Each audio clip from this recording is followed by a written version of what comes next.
Eleanor Bennett sighed as she sorted through the contents of her grandmother's attic in the old Boston brownstone. 3 weeks after the funeral, the task of clearing out 96 years of memories felt overwhelming. Rain tapped against the dormer window as she opened a dust-covered trunk. Inside lay dozens of photographs, their edges yellowed with age. "Mom, I found something," she called downstairs.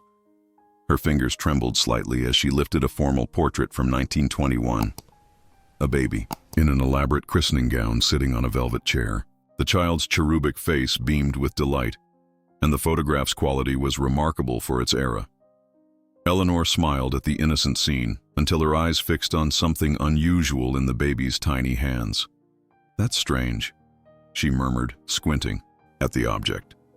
Professor Daniel Winters adjusted his glasses as Eleanor slid the photograph across his desk at the Boston Historical Society.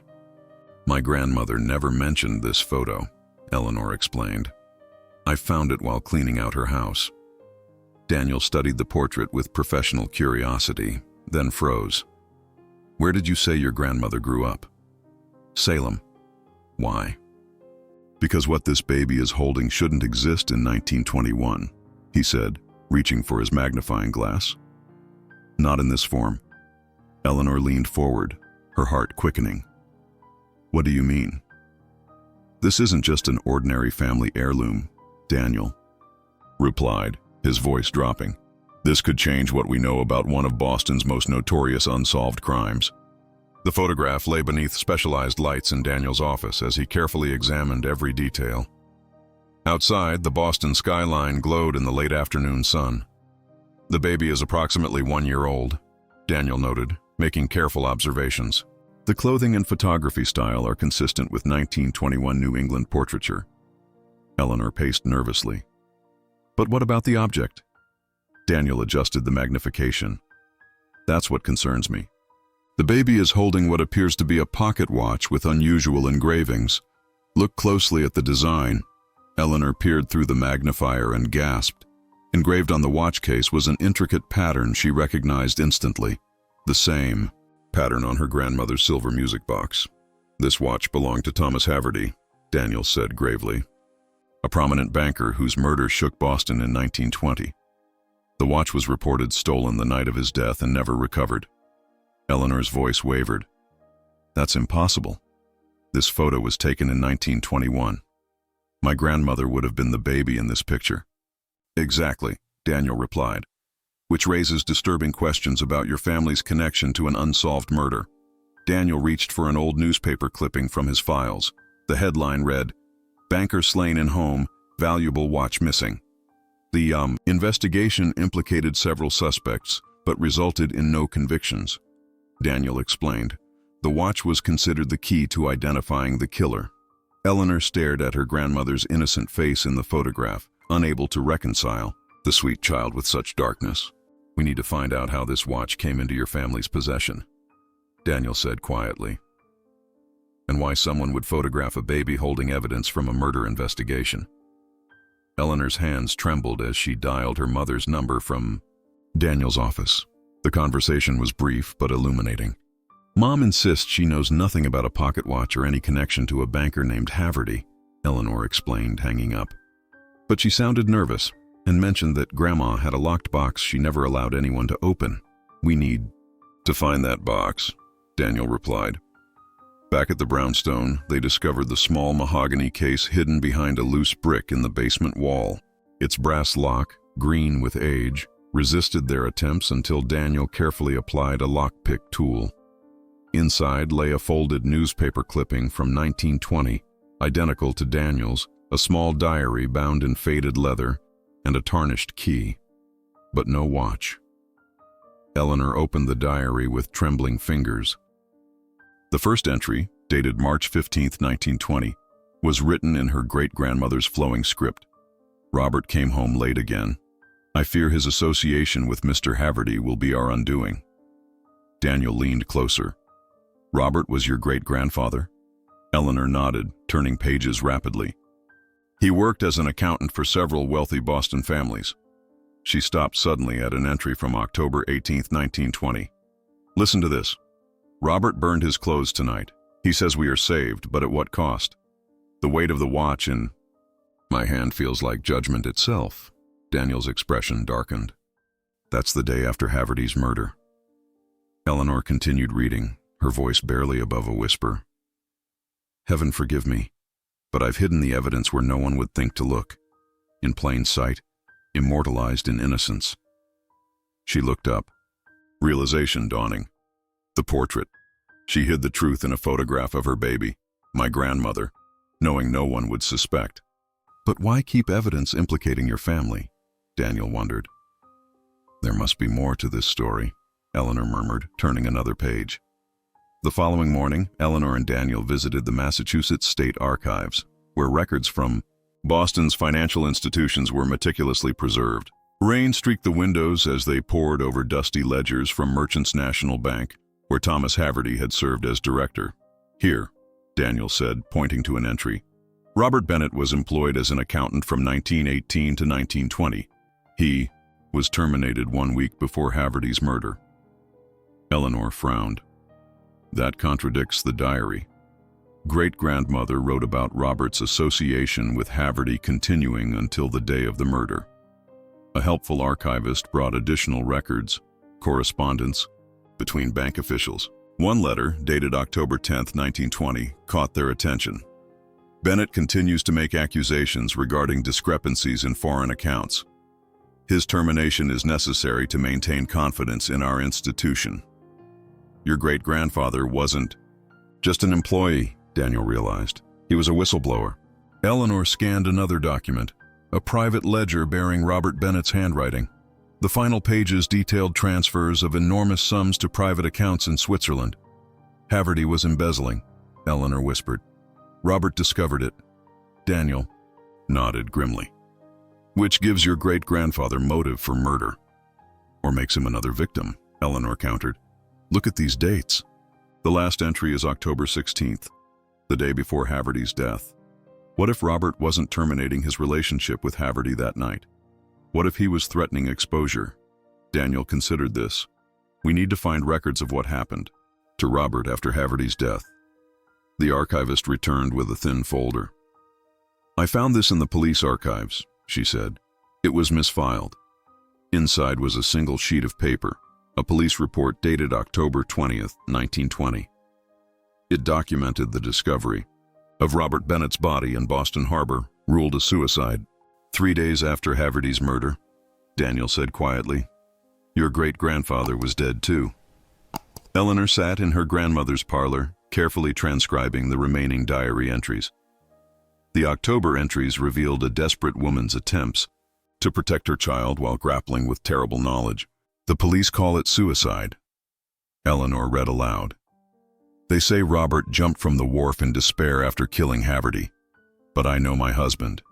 He discovered something in those accounts, something worth killing for. The watch holds the answer. Daniel examined the photographs they'd found hidden throughout the house. Robert Bennett as a young accountant, standing proudly outside the bank. Robert with his wife and infant daughter. Robert shaking hands with Thomas Haverty at a bank function, both men smiling for the camera. Your great-grandmother didn't believe her husband was a murderer, Daniel observed. She thought he was silenced because of what he knew. But why photograph my grandmother with the watch? Eleanor wondered. It practically announces their possession of evidence. Perhaps that was exactly the point, Daniel replied. Insurance. A way of saying, if anything happens to us, there's evidence. Eleanor continued reading. I commissioned the portrait today. Mr. Sullivan was reluctant to include Clara's toy in the photograph, but I insisted. Someday, when she's grown, Clara will understand why her mother did such a terrible thing. Why I let the world believe Robert was a murderer rather than a victim. The truth must survive even if we do not. She was creating evidence, Daniel realized. Not of her husband's guilt, but of a conspiracy to frame him. Eleanor nodded slowly. The baby, my grandmother, was just a vehicle, an innocent holding proof of her father's innocence. But proof of what exactly? Daniel asked. What secret was in that watch? Eleanor turned the final page of the diary and found a small envelope glued inside. Within it lay a single yellowed piece of paper, a hand-drawn diagram of the watch's interior. Morning light slanted through the archives as Eleanor and Daniel examined newspaper accounts of Thomas Haverty's career. The banker had risen quickly in Boston's financial world following World War I, making a fortune handling European reconstruction investments. His specialty was moving money for foreign governments, Daniel noted, particularly German reparation payments. Eleanor spread out copies of the ledgers Robert had kept. These show millions disappearing from accounts meant for war-torn villages in France and Belgium. Embezzlement during humanitarian efforts, Daniel said grimly. Profiting from suffering. They turned to another file, records of Haverty's personal effects. The inventory from his study mentioned 1 gold pocket watch, gift from German Diplomatic Corps, 1919. A gift from German diplomats? Eleanor questioned. In 1919, just after Germany lost the war? Daniel's expression sharpened. That's highly unusual. Germany was broke, paying massive reparations. Eleanor unfolded the diagram from the diary. My great-grandmother drew this. The watch's interior. See these markings? They look like serial numbers. Daniel examined it closely. Not just any numbers. These match the numbered Swiss accounts in Robert's ledger. They exchanged glances as understanding dawned. The watch wasn't valuable because of gold or jewels, Eleanor whispered. It contained account information for millions in stolen funds. Robert discovered Haverty was skimming from reparation payments, Daniel added, and possibly collaborating with former German officials who wanted to hide assets from reparation collectors. When Robert threatened exposure, Eleanor continued, Haverty had him killed and staged it as suicide. But he never found the watch Robert had already taken as evidence. Your great-grandmother knew the truth would never be believed without proof, Daniel said. So she preserved the evidence in the most innocent way possible. In a baby portrait, Eleanor finished, hiding it in plain sight. The search for the actual watch consumed their next days. Eleanor systematically emptied drawers, checked behind paintings, and tapped for hollow spaces in the brownstone's walls. Daniel researched the photographer, Sullivan Studios, discovering the business had operated in Boston until 1965. Sullivan's grandson still lives in Cambridge, Daniel announced one afternoon. He inherited all the studio's records and equipment. James Sullivan, now in his 70s, welcomed them into his Victorian home filled with vintage cameras and photography memorabilia. My grandfather mentioned that portrait, James said, examining their copy. Said it was unusual. The mother was so insistent about including the watch. He kept detailed notes about his sessions. James retrieved a leather-bound appointment book from 1921. The entry for March 12th read, Bennett portrait, baby with mother's watch. Client agitated but determined, requested 2 copies, one for display, one sealed in envelope for the future. Eleanor leaned forward. 2 copies? We only found one. Grandfather mentioned something odd, James continued. The mother asked him to keep the second copy in the studio safe, with instructions it be delivered to the Boston Globe on October 17, 1940, exactly 20 years after Haverty's murder. Was it delivered? Daniel asked urgently. That's the strange part, James replied. When my father checked the safe in 1940, the envelope was empty. Just a note saying justice rendered in the same woman's handwriting. Eleanor frowned. My great-grandmother retrieved it? Why? Perhaps, Daniel suggested, because by 1940 she no longer needed insurance. Something changed. James disappeared into another room, returning with a small wooden box. This might help. Grandfather kept this with a note saying it belonged with the Bennett file. Inside lay a newspaper clipping from October 16, 1940, one day before the envelope was to be delivered. The headline read, Former bank director Heinrich Müller dies, confesses to 1920 Boston murder. Eleanor read aloud, Müller, formerly known as Harold Miller, vice president at Merchants National under Thomas Haverty, admitted on his deathbed to killing both Haverty and accountant Robert Bennett after discovering their embezzlement scheme had been exposed. Daniel looked stunned. The narrative completely reversed. Mueller claimed Haverty and your great-grandfather were co-conspirators.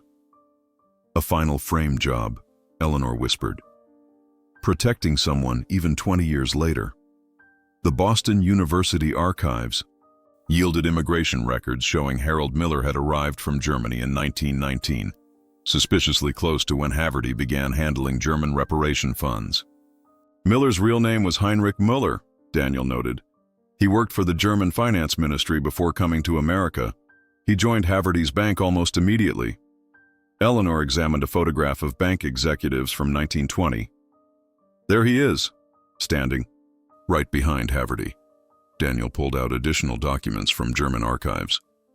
Mueller wasn't just any official. He was tasked with protecting German industrial assets from seizure after the war. So the Germans placed their man in an American bank handling reparation payments, Eleanor reasoned. With Haverty's cooperation, they diverted funds meant for war victims back to German industrialists. And your great-grandfather discovered it, Daniel added, making him a threat to both men. They pieced together the sequence. Robert Bennett discovered the scheme and took Haverty's watch as evidence. Confronting Haverty, he was instead met by Mueller, who killed Haverty, framed Robert for the murder, then killed Robert and staged it as a suicide. Mueller's confession in 1940 was his final act of protection, Daniel explained. By claiming Haverty and Robert were partners, he diverted attention from the real conspiracy, German officials hiding assets through American banks. Eleanor's fingers traced her grandmother's face in the portrait. My great-grandmother knew all this but couldn't prove it without the watch. Which brings us back to the question, Daniel said. Where is the actual watch now? Eleanor suddenly remembered something. The key from the hidden box. We never figured out what it opens. They rushed back to the brownstone, examining the small brass key again. Daniel noticed tiny lettering on its stem. First National Deposit. It's not a door key, he realized. It's for a safe deposit box. The First National Bank of Boston had long since been acquired by larger institutions, but their original vault remained as a historical feature in the downtown branch. The manager examined their documentation with skepticism. This box hasn't been accessed since 1956, she noted. We would normally require a court order, but given its age and the historical research aspect. She hesitated, then nodded. I'll make an exception. The ancient box creaked open to reveal a sealed envelope and a small package wrapped in faded velvet. Eleanor carefully unwrapped the package, revealing a gold pocket watch, tarnished but intact. The German inscription confirmed it. In appreciation for services rendered, Berlin Finance Ministry, 1919. Daniel gently opened the watch's case, revealing an intricate mechanism. Following the diagram, he pressed specific points in sequence.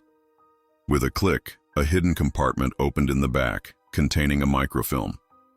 This technology existed in 1920, but was rare, Daniel whispered. Perfect for hiding account numbers. Eleanor opened the envelope, finding a letter in her great-grandmother's handwriting, dated 1956. To whoever finds this, I have preserved the truth for 36 years. The watch contains proof of crimes against war victims and the framing of an innocent man, my husband. I placed it in my daughter's hands for her first portrait, creating a record that this evidence existed. Mueller's confession was his final deception.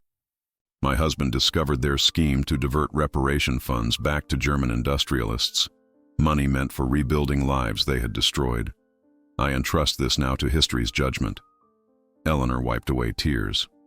She knew the truth might not matter in her lifetime, but she made sure it wouldn't be forgotten. Daniel replied, Your great-grandmother was extraordinarily brave.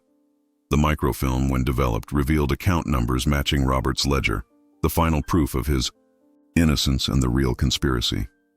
6 months later, Eleanor stood before an audience at the Boston Historical Society.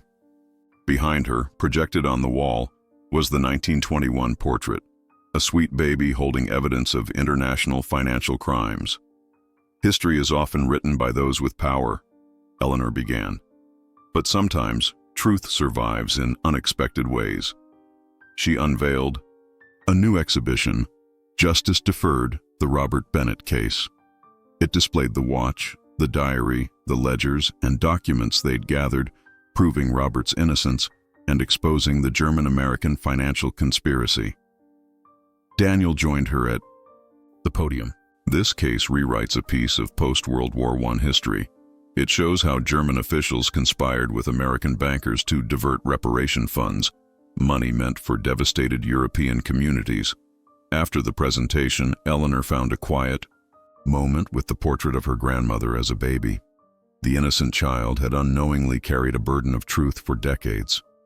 "We published our findings in the historical journal," Daniel said, approaching with 2 glasses of champagne. "The New York Times is running a feature next week." Eleanor smiled sadly. "I wish my grandmother had lived to see this. She grew up never knowing her father was a hero, not a murderer." "Your great-grandmother would be proud," Daniel replied. "She preserved the truth against impossible odds." Outside, snow began falling on Boston's historic streets. Eleanor thought about layers of history, how cities, like memories, build upon what came before, sometimes burying truths beneath new constructions. "What happens to the watch now?" Daniel asked. "It goes to the Museum of American History," Eleanor replied, "where everyone can see it and remember that sometimes history's most important evidence is hidden in plain sight, in the hands of a child."